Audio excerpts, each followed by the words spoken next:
श्लोक नंबर 41 अध्याय अनरक्षाध्याय, ठीक है, सूत्र स्थान अष्टांग का श्लोक नंबर 41। अभी कल 40 तक बताया हुआ था, कुछ कुछ चीजें थी, विरुद्धासन पे चल रहे थे, विरुद्धाहार कह रहे इसको। तिलकल्क जो होता है, तिलकल्क मतलब तिल का पेस्ट बना लो, उसके साथ पोई मतलब उपोदिका का शाक जो होता है वो अतिसार लेकर आएगा। अगर इस दोनों का कॉम्बिनेशन खाया गया तो तुरंत अतिसार होता है। थोड़ा बीच में बैठ जाना, बहुत ज्यादा गला दर्द होने लगता है, अपनी दूर बैठ जाते हैं तुम। 42 नंबर के श्लोक में देखिए, बलाका। बलाका पक्षी का मांस होता है। वारुणी, वारुणी सुरा होती है, सुरा का नाम आपने सुना होगा, वारुणी नाम है, तो उसके साथ में अगर लिया गया तो। और कुलमाश मतलब घुघरी, कुलमाश एक आहार द्रव्य है, ठीक है, उसके साथ में अगर प्रयुक्त किया गया तो भी विरुद्ध होगा। मतलब वारुणी को बलाका पक्षी के मांस और कुलमाश दोनों के साथ में अगर उपयोग किया गया तो भी विरुद्ध होता है। बलाका पक्षी का मांस जो है उसको सुअर की वसा में सिद्ध करो, मतलब जो वो पोर्क का वसा जो निकलती है, फैट जो निकलता है, उसमें अगर सिद्ध करके उपयोग किया गया तो सद्य मारक बताई, मतलब तुरंत वो इंस्टेंट वो गर्विश जैसा कार्य करेगा, मतलब तुरंत कुछ ना कुछ इफेक्ट डेफिनेटली दिखने वाला है उसका। सद्य मारक का अर्थ होता है यहाँ पे शाब्दिक अर्थ अगर लिए तो तुरंत मर जाएगा इंसान, but this is not possible, ठीक है। आहार जाएगा, पचेगा, देन मारेगा। कभी ऐसा ट्राई नहीं किया और कभी किसी ने ऐसा कभी कंप्लेन भी नहीं किया कि ऐसा हो सकता है या हुआ हो, ठीक है। नेक्स्ट इसके बाद में तितिर, मयूर, गोधा मतलब गधा, बटेर और कपिंजल, इन मांस को एरंड की अग्नि मतलब एरंड की जो लकड़ी होती है उसकी अग्नि बनाकर या एरंड तेल से अगर सिद्ध कर दिया जाए तो भी असत्य मारक होती है। कितने कितने मांस बताए गए? तितर, सुअर, गोधा मतलब गधा, बटेर, बटेर पक्षी का नाम है, और कपिंजल ये भी पक्षी का नाम है, ठीक है। इन सबको एरंड की अग्नि मतलब एरंड की लकड़ी की अग्नि जला लो उसमें भी, या एरंड के तेल में भी अगर सिद्ध कर दिया गया तो भी ये सत्य मारक बताई हुई है। जितनी जितनी चीजें इस चैप्टर में सत्य मारक बताई गई हैं, स्पेशली दे आर प्रोहिबिटेड, एकदम नहीं लेना है। हारित पक्षी का मांस दारू हरिद्रा की लकड़ी की मतलब शूल जैसा ऐसे पिरो दो उसमें, और दारू हरिद्रा की लकड़ी में, और उसी की ही अग्नि पे अगर पका रहे हैं तब तो डेफिनेटली वो सद्या मारक है। राख या धूल से युक्त हारित पक्षी का मांस मधु मिक्स कर दो तो भी ये सत्य मारक है, हारित पक्षी का मांस, ठीक है। विरुद्ध की परिभाषा श्लोक नंबर 45 में बताया हुआ है। अब इसको एकदम डेफिनेटली आप लोग रट लीजिएगा, रट लेना है, मतलब ये विरुद्ध दर्शन की परिभाषा ही है और एग्जाम में पूछा भी जाता है। यत् किंचित दोषम उत्क्लेश्य ना हरे तत्समासतः विरुद्धम, ऐसा बताया हुआ है। जो कोई आहार या औषधि द्रव्यों को उत्क्लेशित तो कर देता है परंतु उन्हें शरीर से बाहर नहीं निकालता है, मतलब वो उभाड़ के वहीं पे कुछ न कुछ व्याधि के सिम्टम दिखाता रहेगा, बट वो बाहर नहीं निकलता, वहीं चिपका रहेगा, है ना। जैसे कुछ लोग घर के होते नहीं है कि घर में ही परिवार में ही वो झगड़े लड़ाई कराते रहेंगे, घर से निकलने की हिम्मत नहीं रखते हैं, घर से नहीं निकलेंगे, वहीं पे ही रहेंगे। उसी तरीके से विरुद्ध की परिभाषा भी बताए, विरुद्ध आहार भी होते हैं, शरीर के अंदर रहेंगे, वो डेफिनेटली वो बॉडी को कुछ अच्छा नहीं देने वाले हैं, लेकिन बॉडी के जो और भी चीजें हैं ना उनको भी डिस्टर्ब करते रहते हैं, ठीक है। वो निकलते भी नहीं है और बढ़ाए रहते हैं, उभाड़े रहते हैं दोषों को, तो उन्हें संक्षेप में विरुद्ध कहा गया हुआ है। समासतः मतलब संक्षेप रूप में उन्हें विरुद्ध कह सकते हैं। नेक्स्ट श्लोक नंबर 46 देखिए, विरुद्ध द्रव्यों का सेवन करने पर संशोधन करवाना अभीष्ट है। अगर विरुद्ध आहार का सेवन हो गया है तो आप निश्चित रूप से संशोधन करा दीजिए और उसके विरोधी द्रव्य का उपयोग करके शमन भी करवाना चाहिए। शरीर को पहले से ही इन विरोधी द्रव्यों से अभिसंस्कृत कर लेना चाहिए। हमें नहीं लगता है कि कोई पर्सन ऐसा भी होगा, अब सैंट लोगों की बात ही छोड़ दो, जो अभी के एरा में है वो विरुद्धासन नहीं कर रहे होंगे, हनी चिली पोटैटो खा ही रहे हैं, मांस के साथ में वो क्रीम मिक्स करके वो ग्रेवी बनती ही बनती है। बट मुझे लगता है कि शायद साल भर में एक बार सबको संशोधन करा ही लेना चाहिए अकॉर्डिंग टू शास्त्र, जैसा इनका कहना है कि विरुद्धासन अगर किसी ने किया हो, सिम्टम दिख रहे हो या ना दिख रहे हो, संशोधन कराना जरूरी है। जैसे हमारे आचार्य कहा करते थे कि जो है वमन और विरेचन बस्ती ऐसे हवा में नहीं है ना, ये सब खुद पहले एज अ पेशेंट फील करके देखो कि कैसे होता है, घृतपान किया तो कैसे फील होता है, तब जब पेशेंट कोई सिम्टम बताएगा तब आपको फील होगा कि नहीं, हमने जब कराया था तो ऐसा नहीं होता है, या वो सही बता रहा है ना। ये सारी चीजें जब तक खुद नहीं देखेंगे तब तक नहीं हो पाएगा, है ना। वरना आप हर बार आपको किताब उलटनी पड़ेगी, बुक खोल के देखना पड़ेगा। श्लोक नंबर 47 देखिए। नित्य व्यायाम करने वाले, स्निग्ध शरीर वाले, दीप्ताग्नि वाले, युवावस्था में बलवान व्यक्ति को विरुद्ध आहार अगर सेवन हो भी गया तो कोई हानि नहीं होती है, और जिनके विरुद्ध द्रव्य साथ में हो गए हों या अल्प मात्रा में सेवन किए गए हों वो भी हानिकारक नहीं होते हैं। क्लॉज पे क्लॉज आते जा रहे हैं। युवावस्था हो, इम्यूनिटी स्ट्रांग हो आपकी, हमेशा व्यायाम करने वाले हों, और स्निग्ध शरीर वाले हो, बढ़िया शरीर हो, मतलब एकदम स्टाउट बॉडी होनी चाहिए, अच्छी वाली दीप्ताग्नि, बढ़िया से अग्नि भी होगी, कोई भी चीज़ डिस्टर्ब भी नहीं हुई बॉडी की। तो अगर थोड़ा सा विरुद्ध धन में चला गया तो ठीक है। जैसे लोग कहते नहीं है उस दिन तो खा तो कुछ नहीं हुआ, पहले तो खाते थे कुछ नहीं हुआ, तो पहले आपकी शरीर वैसी नहीं थी, पहले इस वाले कैटेगरी में आते थे आप, नित्य व्यायाम करने वाले, स्निग्ध शरीर वाले, दीप्ताग्नि थी, तब कोई इफेक्ट नहीं पड़ा। अब तो शरीर थोड़ी बुद्धि हो गई है ना, थोड़ा आगे निकल गए हैं, अब तो होगा ही होगा डेफिनेटली। या फिर दूसरा चीज बता रहे, कुछ लोगों को विरुद्ध द्रव्य साथ में हो जाता है, चाय पीने से एसिडिटी होती है, लेकिन कुछ लोगों को ऐसा है, जैसे हम जैसे लोग हैं, हम लोग कहते हैं नहीं हमको नहीं होती, साथ में हो गया है ना। या फिर अल्प मात्रा में कर रहा हो, कुछ लोग होते हैं जो कभी कभी चाय पी के नहीं एसिडिटी नहीं होती, अब नहीं होगी, डेफिनेटली नहीं होगी ना, थोड़ा ही तो पिया, रोज रोज थोड़ी पी रहे थे। या तो साथ में हो जाए, या तो अल्प मात्रा में हो, या तो आपकी बॉडी वैसी होनी चाहिए, तब तो विरुद्ध दर्शन नहीं दिखाई देगा, नहीं तो संशोधन कराते रहिए। तो श्लोक नंबर 48 देखेंगे। अपथ्य का त्याग करके पथ्य का सेवन।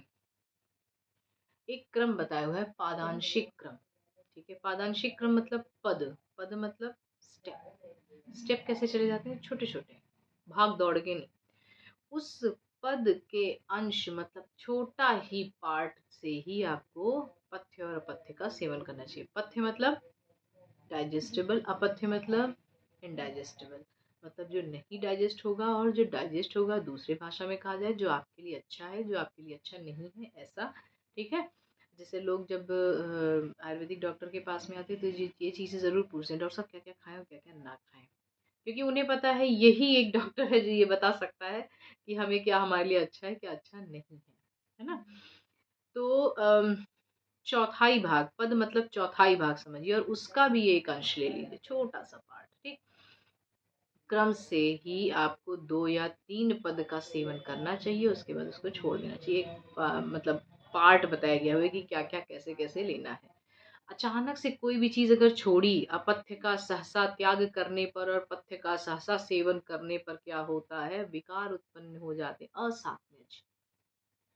नॉर्मली अचानक से ठंडी भी अगर पड़ने लगती है या अचानक से गर्मी आ जाती है तो बॉडी उतना ज़्यादा एक्सेप्ट नहीं कर पाता है।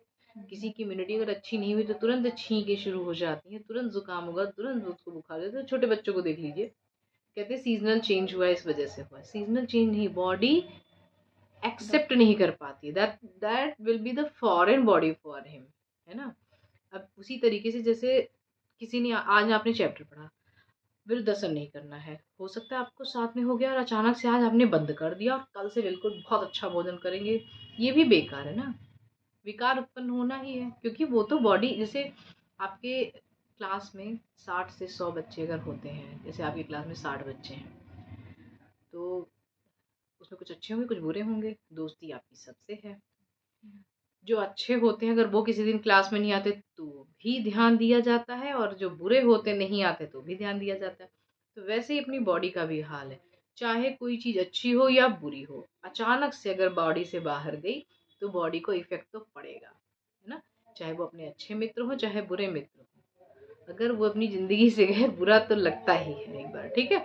चाहे उनकी बुराइयां ही लोग याद करें, लेकिन याद करते हैं। उसी तरीके से अपनी बॉडी की भी है, अपथ्य हो या पथ्य हो, उसका सहसा त्याग, तुरंत त्याग नहीं करना है, उसको थोड़ा आदत में लेकर आना है। पहले पथ्य थोड़ा कम करेंगे, फिर पथ्य थोड़ा और लेके आएंगे, फिर उसके बाद धीरे धीरे ये कम करना, ये ज़्यादा करना, उसके बाद वो अपने नियम में लेके आ जाना है, ठीक है। 50 नंबर का श्लोक देखिए। क्रमशः क्षीण किए गए वात आदि दोष पुनर्भाव मतलब पुनः वृद्धि को प्राप्त नहीं होते हैं, और क्रमशः बढ़ाए गए जो स्थिर जो उपचित गुण जो है अप्रकम्प्य बताया हुआ है होते हैं, उन्हें आसानी से हटाया नहीं जा सकता। अगर कोई चीज धीरे धीरे बढ़ी है या धीरे धीरे घटी हुई है तो उसको अचानक से आप नहीं हटाएंगे, है ना।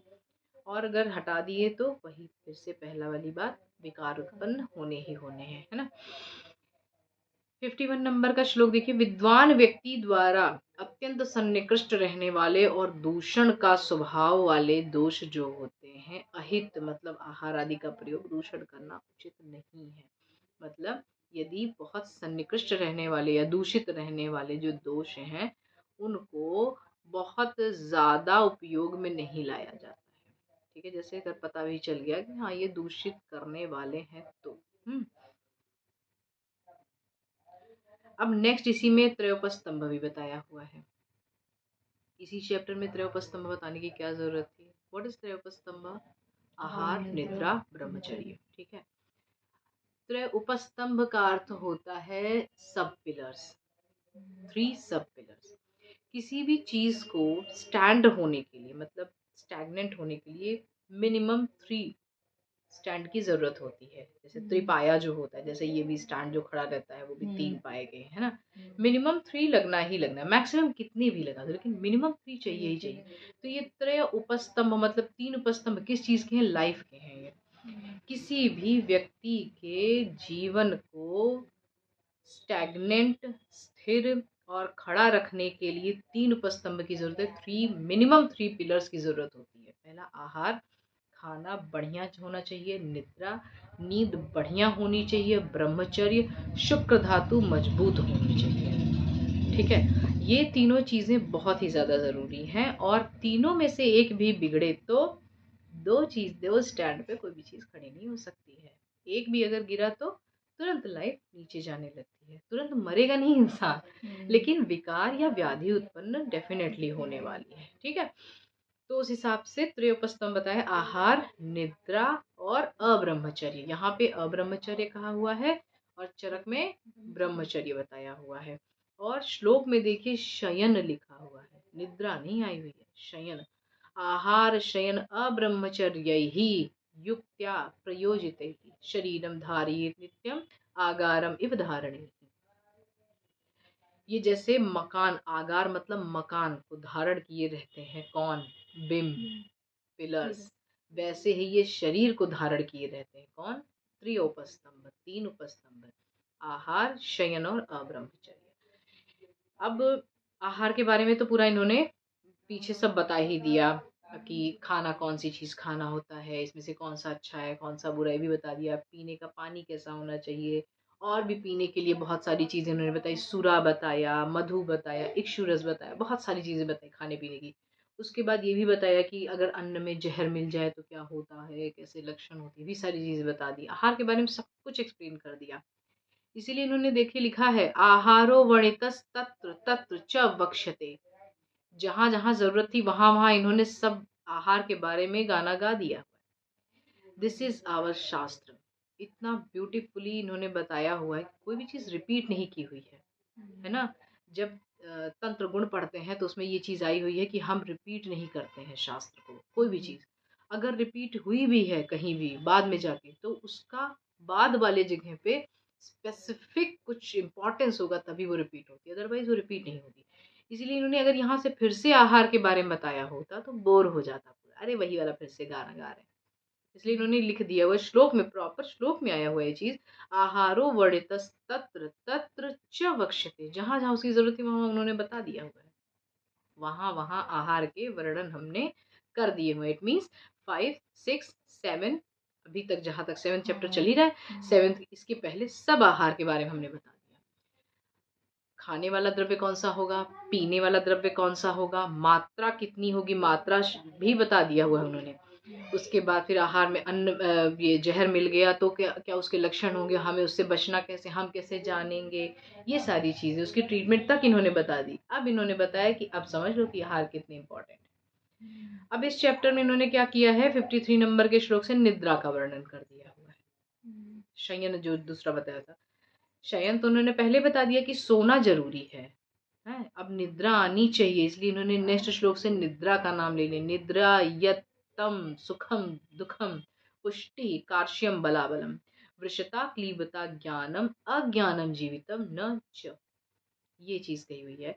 सुख सुख का ही एक सिनोनिम अपने आयुर्वेद में आरोग्य कहा गया हुआ है। जब इंसान सुखी होता है ना, अपने आप सारे रोग दोष दूर होते हैं। और जहाँ दुख हुआ अपने आप फीवर आना शुरू होता है, आज ये दर्द हो रहा है, कल वो दर्द हो रहा है, परसों ये दर्द हो रहा है, बुखार जैसा लग रहा है, पेट नहीं सही है, जहाँ दुख हुआ किसी भी चीज का तब। इसीलिए सुख को आरोग्य कहा हुआ है, दुख को रोग कहा हुआ है, पाप माँ है ना, ये बताया हुआ है। पुष्टि, पुष्टि मतलब नरिष्ट पूरा। और कृशता, कृशता मतलब कि मोटापा नहीं लाता है ये, ठीक है। ये चीज बहुत प्रैक्टिकल है। जिस दिन आपकी नींद नहीं पूरी होगी फेस पे स्वेलिंग सी दिखती है ना। और जिस दिन नींद पूरी करके आ जाओ फेस एकदम पूरा चमकता हुआ, एकदम अच्छा सा, एकदम खिला हुआ सा लगता है। ये कृशता बताई हुई है। दुबला नहीं हो जाएगा इंसान, तो सो रहा था दुबला हो गया, ऐसा नहीं है। कृशता मतलब स्वेलिंग जैसी चीजें नहीं दिखेगी, फुगी हुई सी नहीं दिखेगी। बल, बल भी मिलता है और बल हानि है। बल और बल अच्छा, बल, बल और अबल दोनों भी मिलते हैं इसमें से, दोनों चीजें बताई हुई हैं। बल भी होगा, अबल, पूरा कंप्लीट हो जाने दो फिर बताते हैं, श्लोक कंप्लीट हो जाएगा। वृषता, वृषता भी आएगी और नपुंसकता भी आती है, ठीक है। ज्ञान, ज्ञान भी मिलेगा और अज्ञान मतलब इंद्रियों के विषयों के संपर्क भी नहीं होंगे। जीवन, आयु भी मिलेगा और मृत्यु, ये भी, ये सब निद्रा के अधीन है। अब डिपेंड करता है कि आपने निद्रा कैसी कितनी ली है, इसीलिए इन्होंने सब कुछ बता दिया। सुख भी मिलेगा, दुख भी मिलेगा, रोग भी मिलेगा, आरोग्य भी मिलेगा, पुष्टि भी होगी, कृशता भी होगी, बल भी होगा, बलहानि भी होगा, वृषता भी आएगी, नपुंसकता भी आएगी, ज्ञान भी होगा, ज्ञान भी होगा। डेफिनेटली जब जगते रहेंगे नींद कम होगी तो ज्ञान तो होगा ही ना, लेकिन अज्ञानता भी होगी। अगर ज्यादा जग गए तो गए काम से, वही चीज बाउंस होने लगती है। नींद आ रही हो, क्लास में बैठे हो, टीचर कितना भी पढ़ाता हो, वो जहाँ ऐसे हुआ तहाँ वो जितना उन्हें पढ़ाया था ना, आगे पीछे सब गायब, अज्ञानता तुरंत आई। ये सब निद्रा के अधीन है। जैसे लोग कहते हैं नहीं समय के सब अधीन है, उसी तरीके से निद्रा, कितना सुंदर विवेचन उन्होंने किया हुआ है निद्रा के बारे में, इसके गुणों के बारे में कि क्या क्या चीज आप इससे पा सकते हैं। अब श्लोक नंबर 54 में देखिए, अकाल में निद्रा का सेवन करना, अति निद्रा सेवन और निद्रा सेवन ना करना, ये तीनों प्रकार की जो निद्रा है, ये सब जो है सुख और आयु का नाश करती है। इसी को ही दूसरी काल रात्रि भी कहा गया हुआ है। और किसी व्याधि को मतलब नहीं, एक व्याधि के लिए आया होता, और किसी भी ये दैनिक जीवन में जो क्रिया होती है, और किसी को ऐसा कालरात्रि जैसा नहीं बताया जितना नींद के लिए कहा गया हुआ है। You have to rest your mind, your full body, your brain, ये जो कंप्यूटर है इसको भी थोड़ा सा आपको रेस्ट देना जरूरी है। कितना रेस्ट देना जरूरी है वो इन्होंने बता दिया। अकाल में निद्रा नहीं लेनी है। काल कौन सा बताया हुआ? रात्रि काल ही बताया हुआ, दिन में नहीं बताया हुआ। दिन में सिर्फ ग्रीष्म ऋतु में बताया हुआ आधे घंटे का, या फिर आधी निद्रा ले लीजिए। अति मात्रा में भी निद्रा नहीं सेवन करना है कि सोना शुरू किया हम आज पूरा सुख और पूरा आरोग्य ले बैठेंगे। नींद शुरू की है और रात से शुरू की है, 18 घंटे सोए पड़े हुए हैं, दिस इज ऑल्सो अति निद्रा। निद्रा का सेवन ना करना, अनिद्रा भी मतलब जग के पूरा पढ़ लो, सुबह एग्जाम दे आओ, this is also harmful for your body and your mind, है ना। तो अकाल में निद्रा, अनिद्रा और अति निद्रा, ये दोनों ही आयु का नाश करेगी, आरोग्य का नाश करेगी, और दूसरी काल रात्रि के समान बताया हुआ है। काल रात्रि इवापरा, इस तरीके से बताया हुआ इन्होंने। अब नेक्स्ट लेक्चर में बताएंगे। इसके बाद का जो है एग्जाम के से भी कुछ इम्पोर्टेंट है, क्योंकि निद्रा का टॉपिक 5 मार्क्स में अक्सर पूछा जाता है। ठीक है, थैंक यू।